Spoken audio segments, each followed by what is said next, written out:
اور میں یہاں آپ کے سامنے ایک بات رکھنا چاہتا ہوں،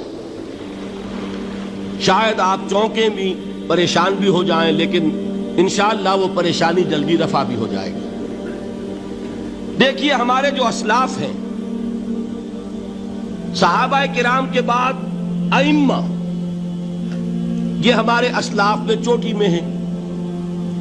ان اسلاف میں، ان ائمہ میں دو بنیادی قسمیں ہیں، ایک محدثین اور ایک فقہاء۔ محدثین ان کا کام کیا تھا؟ قرآن تو اللہ نے خود جمع کر دیا تھا، میں پہلے دن بیان کر چکا ہوں حضور کے سیرہ مبارک میں۔ حضور نے صحابہ کو اسی ترتیب سے قرآن پڑھا دیا اور سینکڑوں صحابہ نے یاد کر لیا۔ پھر جو کمی اگر رہ گئی تھی کتابی شکل میں حضرت ابو بکر لے آئے، پھر اگر اس میں کوئی فرق پڑ رہا تھا پڑھنے کے انداز میں تو ایک کتابت کے اوپر جمع کر دیا حضرت عثمان نے۔ بات ختم ہو گئی۔ خلافت راشدہ میں قرآن کا معاملہ تو محفوظیت کی آخری درجے کو پہنچ گیا۔ اب اصل مرحلہ کیا تھا؟ حضور کے اقوال مبارک کو جمع کرنا، ان کو بھی تو سمیٹنا ہے نا۔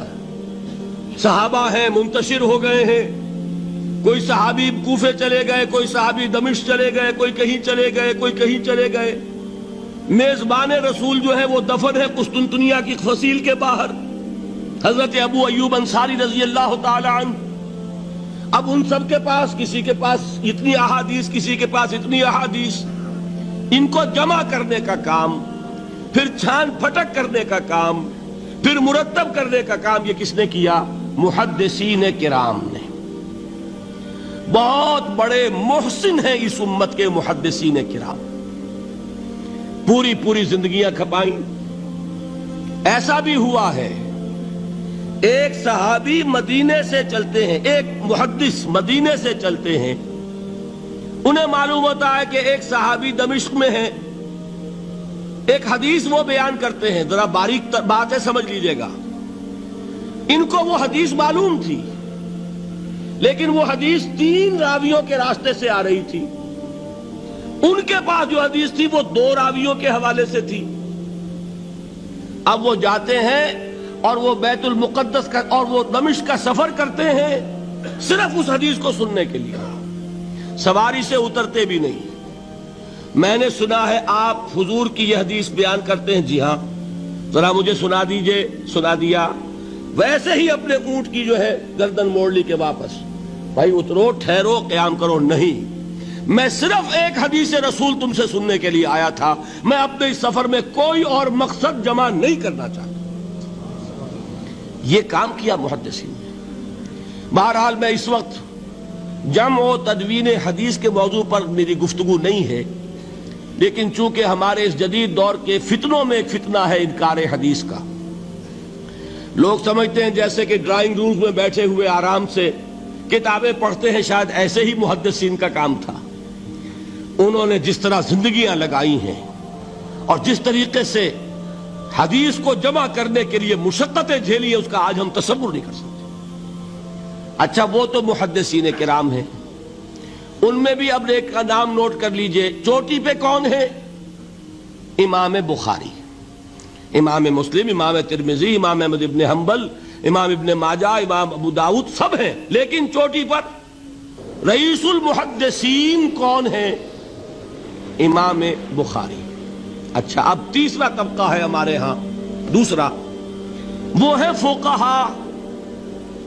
قرآن بھی جمع ہو گیا، حدیث بھی آ گئی، اب اس سے احکام نکالنے بھی تو ہے نا، استدلال کرنا ہے، حدیثوں کو جوڑنا ہے، قرآن کے ساتھ ان کا ربط تلاش کرنا ہے، اور پھر کوئی حکم تلاش کرنا ہے، اجتہاد کرنا ہے۔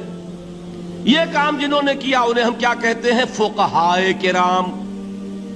اور ان میں بہرحال جو لوگ یہاں جمع ہیں، مجھے یقین ہے کہ وہ اس بات کو تسلیم کرتے ہوں گے کہ ان میں چوٹی پر ہیں امام ابو حنیفہ رحمۃ اللہ علیہ، امام اعظم۔ ٹھیک ہے، کسی کی رائے ذرا مختلف بھی ہو سکتی ہے، کوئی شافعی مسلک کا ہے تو امام شافعی کو بہرحال وہ اونچا درجہ دے گا، مالکی مسلک کا ہے تو امام مالک سے اسے زیادہ نسبت ہے۔ لیکن واقعہ یہ ہے پوری دنیا نے تسلیم کیا ہے کہ قانون کا جتنا سینس امام ابو حنیفہ کو ہے، قانون ایک علیحدہ شے ہے، اخلاقیات علیحدہ چیز ہے۔ ایک شے کا اخلاقی تقاضا کچھ اور ہے، قانونی تقاضا کچھ اور ہے۔ آپ کو کسی نے تھپڑ مارا، اخلاقی تقاضا کیا ہے؟ معاف کر دو بھائی، اور قانونی تقاضا کیا ہے؟ جوابی تھپڑ رسید کرو، اس لیے کہ اگر یہ نہیں کرو گے تو اس کی ہمت افزائی ہوگی، یہ کسی اور کو بھی تھپڑ مارے گا۔ قانون کا تقاضا یہ ہے، السن بالسن، دانت کا بدلہ دانت، والاذن بالاذن، کان کا بدلہ کان، قانون یہ ہے۔ اور اخلاق کا تقاضا کیا ہے؟ وَإِن تَعْفُوا وَتَصْفَحُوا وَتَغْفِرُوا، اگر تم بخش دو، معاف کر دیا کرو، لوگوں سے درگزر کیا کرو، فَإِنَّ اللَّهَ غَفُورٌ الرحیم، تو اللہ بھی تو غفور الرحیم ہے۔ تقاضے متضاد ہو گئے کہ نہیں؟ کسی معاملے کے اخلاقی پہلو پر نظر رکھنا یہ اور مزاج ہوگا، اور کسی معاملے کے قانونی پہلو کی گہرائی میں اترنا یہ اور مزاج ہے۔ میں اپنا احساس عرض کر رہا ہوں، اور دنیا میں جو بات مانی گئی ہے کہ جس کا نام لیگل سینس ہے، قانون کا ایک فہم، اس میں دنیا کا کوئی شخص مقابلہ نہیں کر سکتا امام ابو حنیفہ کا۔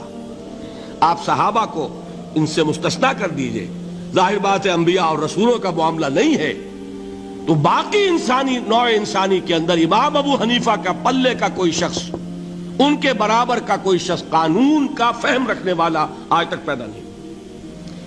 تو سید الفقہاء کون ہوئے؟ امام ابو حنیفہ۔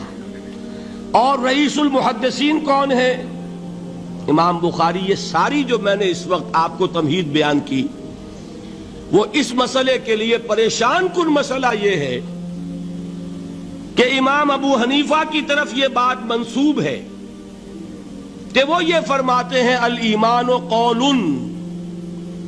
ایمان نام ہے صرف قول کا، عمل اس میں زیر بحث نہیں آتا۔ ولا یزید ولا ینقص، وہ ایمان نہ گھٹتا ہے نہ بڑھتا ہے۔ ایک سٹیٹمنٹ سمجھ میں آ گیا نا؟ اب دوسرا سٹیٹمنٹ سنیے، وہ ہے امام بخاری کا، رئیس المحدثین کا، الایمان قول وعمل، ایمان نام ہے قول اور عمل کے مجموعے کا، قول اور عمل دونوں چیزیں ایمان میں شامل۔ وَيَزِيدُ وَيَنْقُصُ، وہ گھٹتا بھی ہے بڑھتا بھی ہے۔ ایک مسلمان کو پریشان ہو جانا چاہیے کہ نہیں؟ ایمان جیسی بنیادی بات، سارا قصر تو یہیں سے تعمیر ہونا ہے، جڑ بنیاد ایمان ہے۔ ایمان کے بارے میں کوئی 14ویں صدی کے 15ویں صدی ہجری کے کوئی علماء ہوں، بڑے سے بڑے ہوں، ان کا اختلاف ہو جائے تو تشویش نہیں ہوگی۔ یہ کن کے درمیان اختلاف ہو رہا ہے؟ رئیس المحدثین امام بخاری اور سید الفقہاء امام ابو حنیفہ۔ اور کتنا بنیادی اختلاف، بظاہر متضاد باتیں، بظاہر کہہ رہا ہوں میں نے کہا تھا مجھے پہلے آپ کو پریشان کرنا ہے، پھر تاکہ آپ کی سمجھ میں بات آئے یہ پریشانی رفع کیسے ہوتی ہے، اسی سے علم میں اضافہ ہوتا ہے۔ بات جو ہے وہ گہرائی کے ساتھ سمجھ میں آتی ہے کہ مسئلہ پہلے سامنے ہو۔ مسئلے کی اہمیت سامنے نہیں ہوگی تو آپ توجہ اتنی نہیں کریں گے۔ تو دیکھیے تضاد کتنا ہے، بعد المشرقین جسے کہتے ہیں ہم اپنے محاورے میں، کہ ایک مشرق کی بات ہے تو دوسری مغرب کی ہے۔ الایمان قول، نہیں، الایمان قول وعمل، تضاد ہے نا۔ لا یزید ولا ینقص، نہیں، یزید وینقص۔ تو یہ تو معلوم ہوتا ہے کہ بہت زبردست اختلاف ہے جو حل نہیں ہو سکے گا۔ اللہ تعالیٰ کا شکر ادا کرتا ہوں، اس نے اس کا حل سمجھایا۔ اور کیسا سمجھایا؟ میں پورے انشراح صدر کے ساتھ کہہ رہا ہوں، اس میں کوئی تصنع نہیں، کوئی تکلف نہیں۔ میرے نزدیک دونوں باتیں 100% درست ہیں۔ یہ نہیں کہ 50% یہ درست 50% وہ درست، نہیں، یہ بھی 100% درست، یہ بھی 100% درست۔ فرق کیا ہے؟ محل مختلف ہے۔